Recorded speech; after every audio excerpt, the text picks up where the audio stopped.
Part of it is since we have the machine now, I've been able to better get the attention of the Forest Service and state forestry folks that this is a serious thing and they need to work with us to set up projects to remove some of this material. And of course, any kind of removal lessens their risk for accidentally starting a fire. And only because of this, I finally got them talking to me again. It was just 2 days ago, I finally got a field trip. We're setting up a project on a thinning site, and it's actually going to be partially state funded.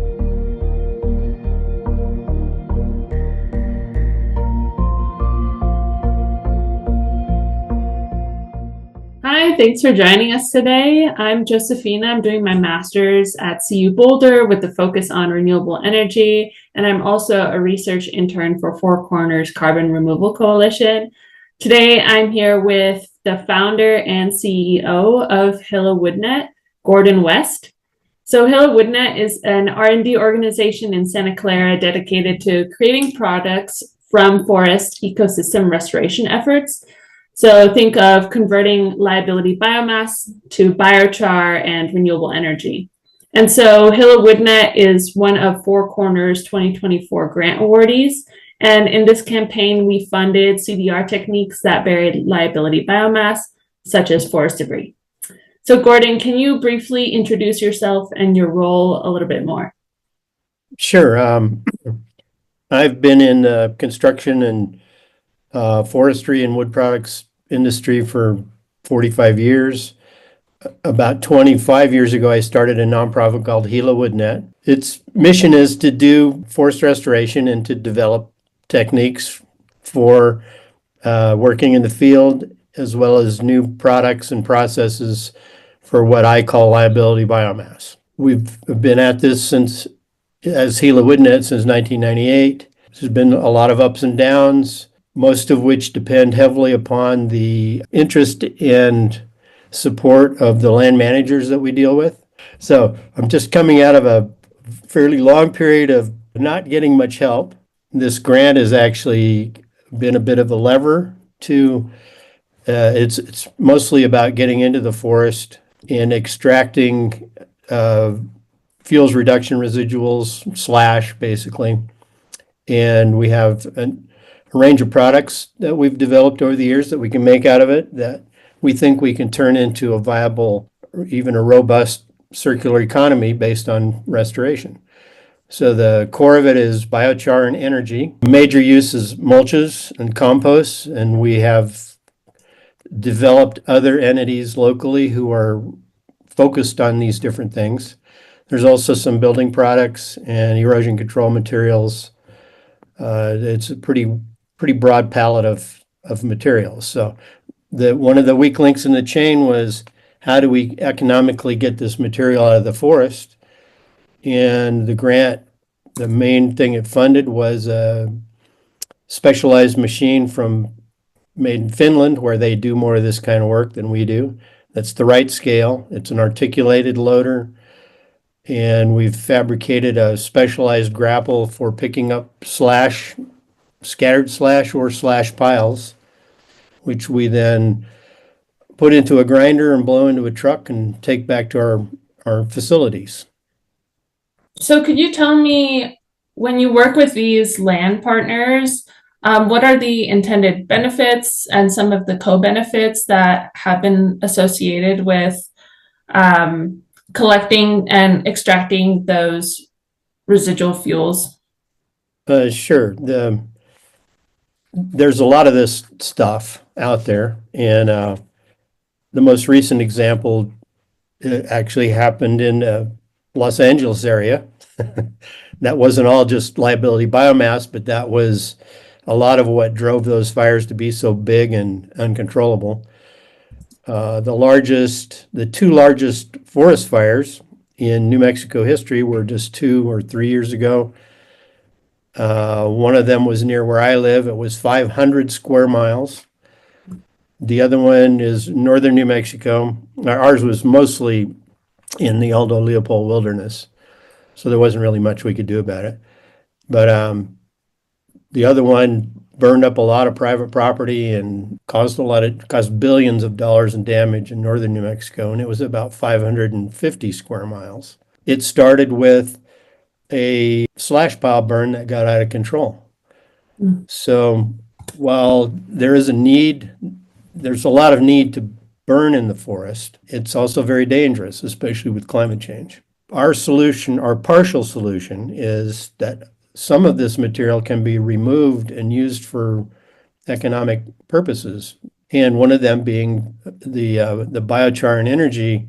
We have invented and are making machines that can pyrolyze this biomass and make biochar, and then we're also burning the smoke for energy and in a controlled fashion. So we're not only sequestering carbon in the form of biochar, which is a great soil amendment and filter and other things, but we're also displacing the use of fossil fuels by burning the smoke to use for heat energy and hopefully within a couple of years, electrical energy. Who do you supply this energy to? Well, our devices are relatively small, and the idea is for a dispersed deployment, heating buildings. When we get the electrical generation part hooked up, they could be, say, co-located with solar PV arrays, solar farms to provide complementary energy when the sun's not shining, remote sites, ski areas, small villages.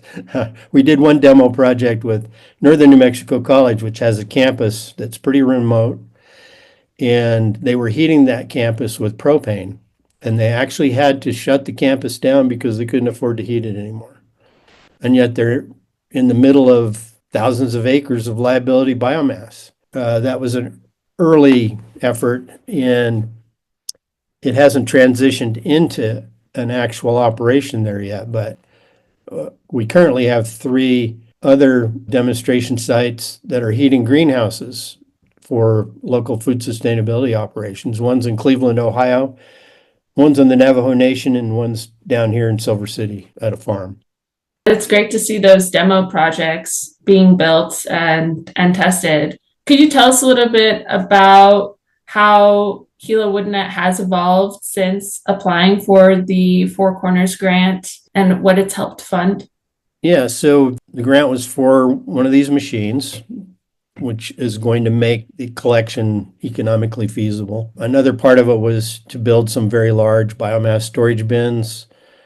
We have some gaps to fill in our material processing where Gila WoodNet's located. Part of it is since we have the machine now, I've been able to better get the attention of the Forest Service and state forestry folks that this is a serious thing and they need to work with us to set up projects to remove some of this material.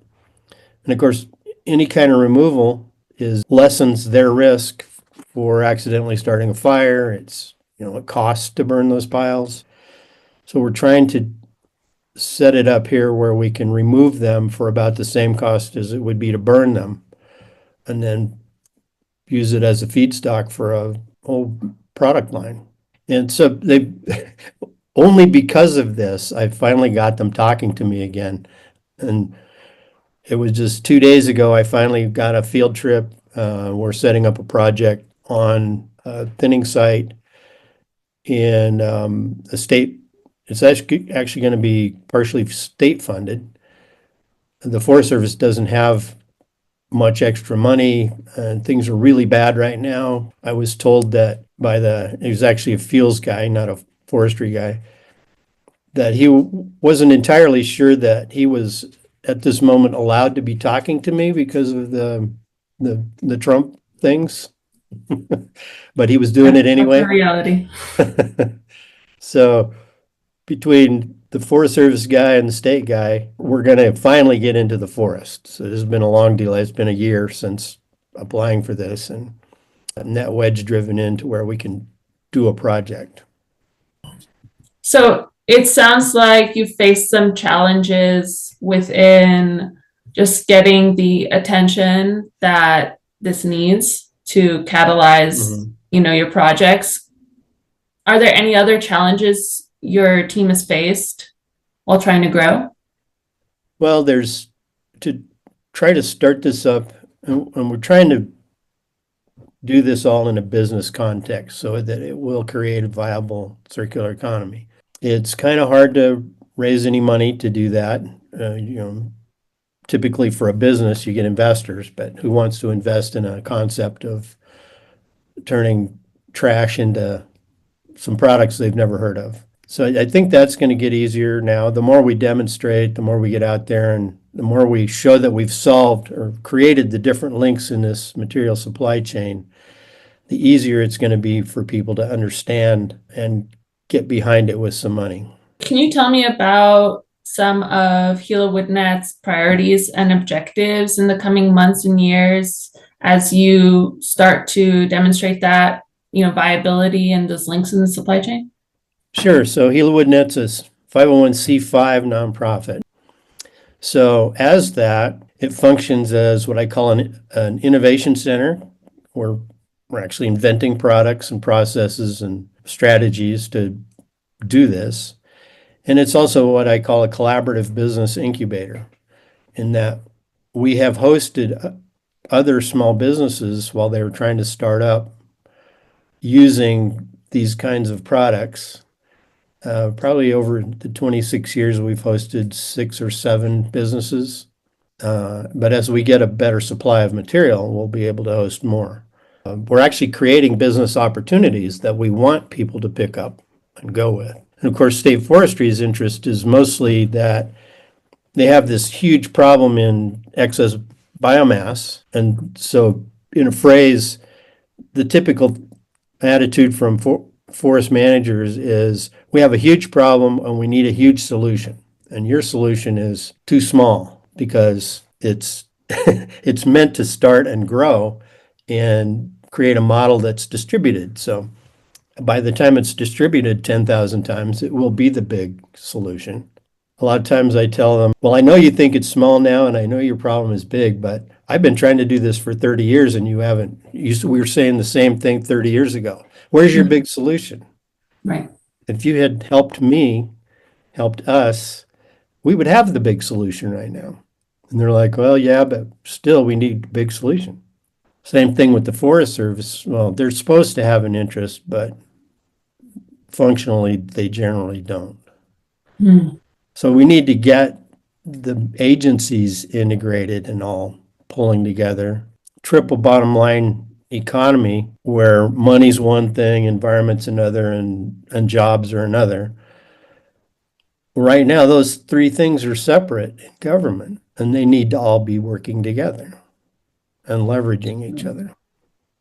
Can you talk a little bit more about the machines that were funded by Four Corners and where it's located and exactly what that has helped you do moving forward? Yeah, sure. So it's an articulated rubber-tired loader, which means it bends in the middle to drive around. It's very fuel efficient, it's quiet, it's lightweight for a machine like that, and it's fast.